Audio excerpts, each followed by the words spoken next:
Hey guys, welcome back to the channel. तो आज था मेरा केमिस्ट्री का प्रैक्टिकल एग्जाम एंड उसकी प्रिपरेशन के लिए भाई मैं सुबह जल्दी उठ गया आज 4:30 को एंड 5 o'clock से मैं पढ़ने बैठ गया एंड उसके लिए जो भी मेरा बचे हुए वाइवा क्वेश्चन रटने के बचे हुए थे भाई मैं वो रट लिया ऑलमोस्ट 7 o'clock तक। उसके बाद रेडी वेडी होने में लेट हो गया एंड 9 o'clock को भाई मैं स्कूल पहुंच गया एंड 9 o'clock वैसे तो बुलाया हमको 8:30 को था बट मैं 9 o'clock हो गया बिकॉज मुझे पता था कि वो आधा घंटा असेंबली में खड़ा करेंगे तो उसका कोई सेंस नहीं बनता था इतने जल्दी जाके।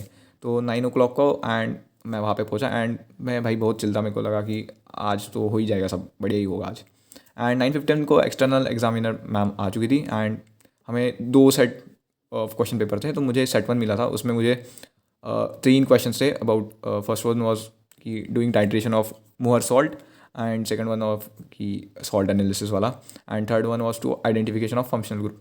तो हमें ऐसे 2 ग्रुप में डिवाइड कर दिया एंड ग्रुप 1 को पहले लैब में भेजा एंड लैब में हमको टाइट्रेशन करने को लगाया एंड इसमें ना हम ग्रुप बना लिया एंड भाई ग्रुप में ही टाइट्रेशन कर दिया एंड मैम को दिखा दिया एंड उसके बाद हम रीडिंग्स लिखने गए।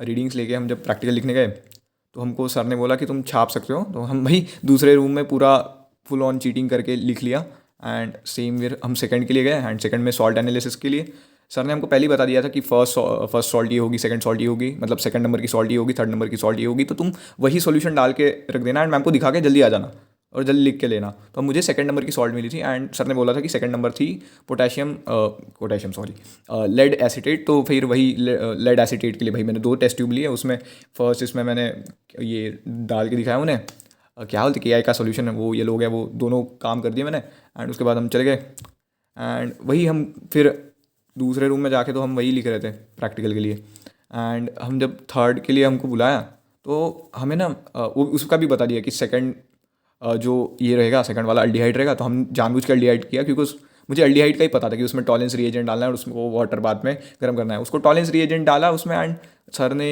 वाटर बाथ ढूंढने गए बट उनको वाटर बाथ मिला ही नहीं। तो थर्ड वाला एक्सपेरिमेंट हमसे कराया नहीं, फिर हम बस लिख ही रहे थे एंड ये आंसर शीट में लिख रहे थे, लिख के हो गया एंड देन वाइवा के लिए हमको बुलाया एंड वाइवा का इस बार ना ग्रुप में वाइवा लिया था हमारा 5 लोगों का ग्रुप था।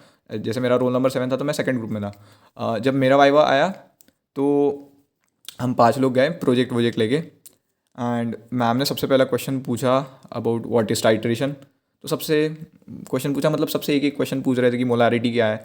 अरे मतलब फर्स्ट एक्सपेरिमेंट से ही सब पूछ लिया एंड कि मोहर सॉल्ट कौन सा होता है, कि मिक्स्ड सॉल्ट होता कौन सा सॉल्ट होता है। मुझे तो पता नहीं था भाई, मैं इतना रट के लिया बट वो भूल गया था उस टाइम पे मिक्स सॉल्ट होता है। उसके बाद तो मैम कोऑर्डिनेशन कंपाउंड पे चली गई कि वो कॉम्प्लेक्स सॉल्ट से कैसे डिफरेंस होता है। मेरे को तो भाई उसमें कुछ समझ ही नहीं आ रहा था।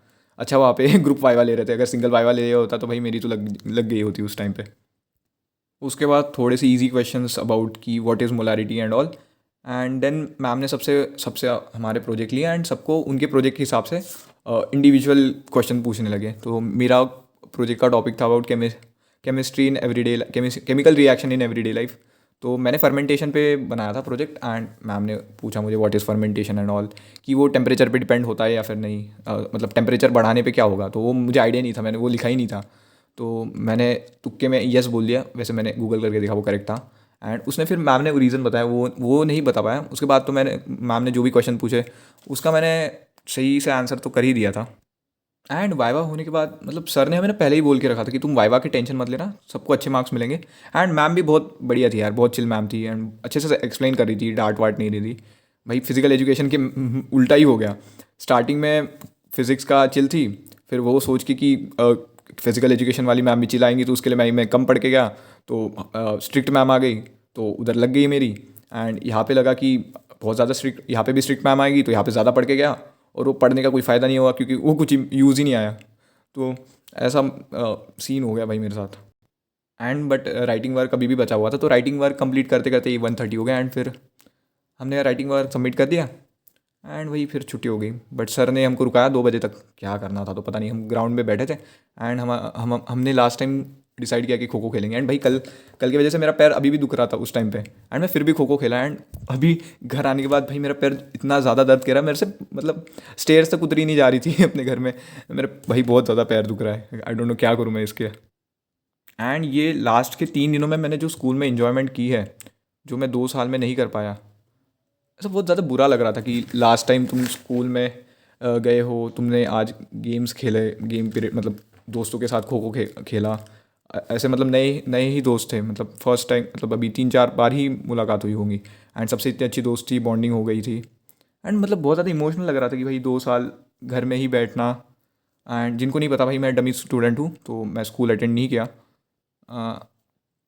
तो बहुत ज़्यादा इमोशनल, जैसे आई डोंट नो कैसे मैं फील एक्सप्रेस करूँ वो चीज़ों को, तो पता नहीं यार। एंड या भाई आज का मॉरल ऑफ द स्टोरी ये है कि अगर जिनका भी अभी प्रैक्टिकल एग्ज़ाम होने वाला है, तो यार ये ना सब टीचर पे डिपेंड करता है भाई, तुम्हारा एक्सटर्नल एग्जामिनर कैसे आ रहा है। कुछ कुछ कुछ गारंटी नहीं है भाई कि कैसा एक्सटर्नल एग्जामिनर आएगा। स्ट्रिक्ट भी आ सकता है, नॉर्मल भी आ सकता है, तुमको चीटिंग करने दे या ना दे, तुम्हें वाइवा पे मतलब फुल मार्क्स दे या नहीं दे, तो प्रिपरेशन तो तुमको उसके अकॉर्डिंग करनी पड़ेगी। मतलब एक्सपेरिमेंट रिलेटेड पढ़ लो, वाइवा क्वेश्चंस के लिए प्रिपेयर कर लो एंड थोड़ी बहुत ना थ्योरी भी पढ़ के चले जाना। अभी तो मुझे थ्योरी वगैरह ज़्यादा आती नहीं थी, तो मेरे से क्वेश्चंस कुछ कुछ नहीं हुए।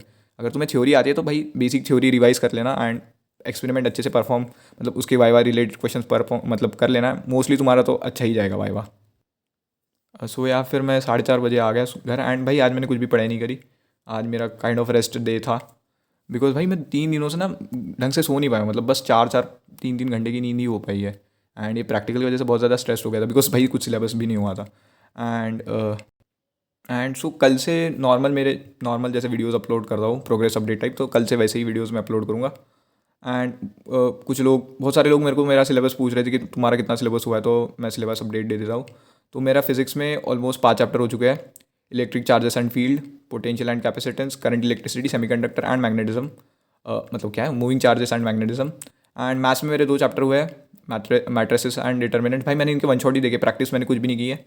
केमिस्ट्री में मेरे हेलो एल्केन्स वाला चैप्टर, सॉल्यूशन वाला चैप्टर एंड केमिकल काइनेटिक्स, ये 3 चैप्टर हुए हैं। And I am a PCM student and a dummy school student, मतलब बहुत सारा लोग क्वेश्चन पूछ रहे, तो अभी मैंने आंसर कर दिया। सो या यही था आज का वीडियो एंड मिलते कल रेगुलर वीडियोज़ में। तो या थैंक्स फॉर वॉचिंग, पीस।